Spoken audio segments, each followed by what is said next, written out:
So let's get into some of the particulars on why they got it done yesterday. I would say the thing watching that film again, this is the best 49er front four they've had going back a long ways beyond D Ford and Bosa and the team that went to the Super Bowl. Chase Young is better than that version of D Ford, even though D had a decent year that year, his last big hurrah. But Chase Young's stronger at the point, and I think he's got more overall moves, where D Ford was strictly a speed rusher. And I really love the way the Niner D line. I told Willard on Friday that the key factor in this game was going to be the Niner D line was going to rule the day over that Jacksonville O line. And man, their D line really kicked butt. But none of it works, Damon, if the coverage on the back end is not coordinated. And that's what I felt like we saw on the back end. You had a good pass rush up front, but you had a well-coordinated back end that if Lawrence even completed a pass, that was fine because the Niner defender was right there in position to make the tackle and not give up any yards after the catch. I thought the coordinated defensive effort was the number one thing of the day. I thought that even though he drew a few flags that you'd rather have him not draw, Mooney Ward made among the biggest plays of the afternoon, breaking up that touchdown pass to Christian Kirk in the end zone. I thought that Ambry Thomas played well. And look, is it addition by subtraction in terms of a lower snap count for Isaiah Oliver? It's hard to say it isn't. I thought that was the key. I mean, Oliver has been the weakness. Teams have completed 100% of the passes against him. They took him off the field and essentially replaced him with Ambry Thomas, even though the guy who manned his position was Lenore. So Lenore kicked inside. Ambry worked outside. You know, Ambry's had a very interesting career. We should probably isolate him for just a second, Damon, just because, you know, he was the third-round pick, and there was talk coming out of the draft process that year that the guy who really banged the table for him was Adam Peters. And you know, you're talking about a guy who was picked 102nd overall. This was the 49ers 2021 third-round draft choice out of Michigan. In a lot of ways, he's got the prototypical measurables of what you're looking for in a corner. You know, he's 6 feet, 195. He's very strong. He's got great speed. He's got really above average coverage ability, but he's been inconsistent. And I talked to him about it in camp. He was very candid about how he had some success in that first year. And then all of a sudden he came back in that second year and he thought he didn't need to work. And he kind of just thought everything was going to kind of fall into place. And he had that second year slump where he was a non-factor. And he went into this last off season going, man, I've got to kind of find myself or I'm not going to have a career. And he showed up this summer just hell-bent on winning a job and really played his best football. And is he a perfect player? No, but he's a very talented athlete. And, you know, a lot of times the best, you know, what you really need in the NFL against premier athletes is you got to be a premier athlete. So that's what he is. I mean, if you go look at his athletic profile, he's a very, very good athlete. He's a kid from Detroit who went to Michigan, always highly rated. He was a top 100 recruit. He went to Martin Luther King High School in Detroit. And, you know, he's now starting to fulfill that potential. And sometimes it happens right away. And I'm not saying he's going to be, you know, awesome, but he is he's a tough, feisty, fast press man corner. They played more man coverage yesterday. I think that's cause and effect. You know, the fact that they played more man and he played more. So he's got a good feel for man coverage and he's physical in coverage. And that sometimes leads to penalties. You know, but he's got great tracking skills because he was a high school wide receiver. He's got great ball skills. And he made the play of his life that unfortunately was interrupted with the 49ers leaving the sideline, which could have been a disastrous situation. But Ambry Thomas, the forced fumble recovery, 91-yard touchdown return. I mean, that was absolutely one of the plays of the year.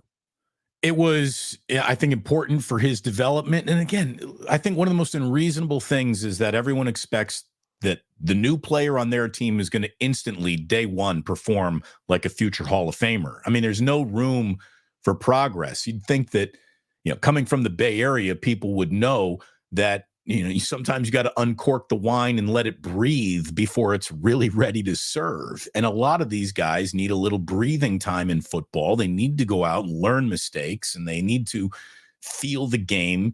And there's always going to be a weak spot. And that weak spot's going to be attacked over and over again. You saw Diamador Lenore on the wrong side of a few plays yesterday because he got identified as the weak spot when he moved inside. And this is what good teams do. They hunt weak spots. That's what they're out there doing. And so much of this game is, can my third best wide receiver beat your third best cornerback? That's where most NFL games are decided. I mean, we always talk about stars. We're obsessed with fantasy stats, but stars can't be stars on every play. Eventually, the depth chart needs to perform for you or it works against you. Yesterday, the Niners were a touch better at their third corner than we saw the Jaguars at their third wide receiver. And still, as much as that was a lopsided game, there are 3 or 4 plays that had the Jaguars actually hit them. The way that game rolls out, it feels much differently. All of these games, even the ones that look like lopsided blowouts, are closer than you think. There is so much talent in this league. And one of the things that we talked about yesterday, Larry, was, yes, you can come away saying Hargrave and Nick Bosa and Chase Young. This team goes to the Super Bowl based on what Javon Kinlaw is about to do, what Eric Armstead is about to do, what other guys who come in as rotation players, Cleveland Farrell, Randy Gregory, those will be the guys that make the plays that determine whether this year is good or special. And that's where you have to feast. That's where you have to win as the Niners, with the strength of your depth. And while everyone is paying attention to the star power on the outside, you got guys eating on the inside, collapsing pockets. And that's where Trevor Lawrence had nowhere to go yesterday. I said, Chase Young, they need to add a corner. They need to add a corner. They need to add a corner. It's because I really thought that there's just no room in the NFL to get to a quarterback anymore because everyone gets the ball out so fast. And there was a sequence, like a 14-play drive that led to the only field goal of the afternoon for the Jaguars, where they totally went to the screen game, and it started working. They were just ball snap, ball out, ball snap, ball out. And that's the most effective they were, and it worked for a little while. The 49ers kind of crept towards the line of scrimmage. They shut that down, and then when the Jaguars tried to go back to playing 5-7 step drop football, Trevor Lawrence, again, got sacked 5 times and ended up with 4 takeaways. The 49ers defense did. So I think a lot of that was the back end too. I mean, that was, you go back and watch that film again. There was times he had time to throw, but there was nobody open. The coverage was really, really tight. The funny thing is, game, Larry Hufanga, who'd not had a really good game, and he's had some really subpar games. I mean, I love Hufanga. I think he's a great guy, but I mean, he had some really subpar games. Same with Javon Hargrave. Javon Hargrave clearly had his best game. 1.5 sacks, 3 pressures. He had a couple times where he had a pressure that led to a sack for another 49er. He had the pressure that led to an interception.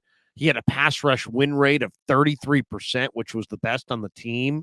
He had a run stop win rate yesterday of 71%, which was best on the team. So, we weren't even sure Thursday when they had the knee flare up if Hargrave was even going to go. And then he comes out and he plays his best game.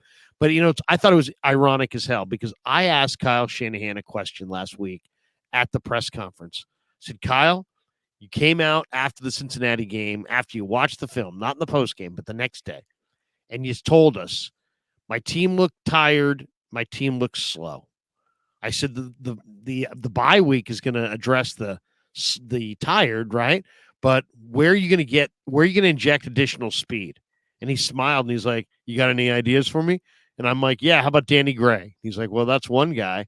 And then he kind of sloughed it off and was like, I wasn't talking about an individual. I was talking about our overall team speed. We look slow as a team, and we need a number of guys to kind of freshen up and play faster. But sure enough, when it was time to making a personnel adjustment for this game, he was sandbagging me because that's exactly what the 49ers did. They took Isaiah Oliver, who runs 4.6, 4.7, off the field, and they replaced him with Ambry Thomas, who runs a 4.4 flat. And some people think he in Michigan in pre-draft that he tested in the high 4.3s. And they put a faster, better athlete on the field outside, moved Lenore into the slot, and suddenly their coverage was better. So to me, the headline today is going to be Steve Wilkes moved to the sideline and he fired him up. That's a bunch of crap, because the key to pass coverage is pass coverage. You got to have big time athletes. They do have one in Ambry Thomas, but he wasn't playing because they don't trust him. They coached him up, trusted him, started him outside, moved Lenore inside, and they put their three best cover athletes all on the field at one time. The bye week freshened up Ward a little bit, and they added Chase Young up front. And the combination of you added Chase Young up front, and you get a healthy Ward and Greenlaw, and you add Ambry Thomas and subtract Isaiah Oliver, that's it. That was why the Niners were better yesterday. They added speed to their defense, and it showed. You got to have speed. You can't just fake it. And he sloughed it off, and then he did it. I said, how are you going to inject speed? He's like, you got any ideas? And then they injected literal speed in Thomas over Oliver, and that was the difference, I thought. I really thought that was the difference.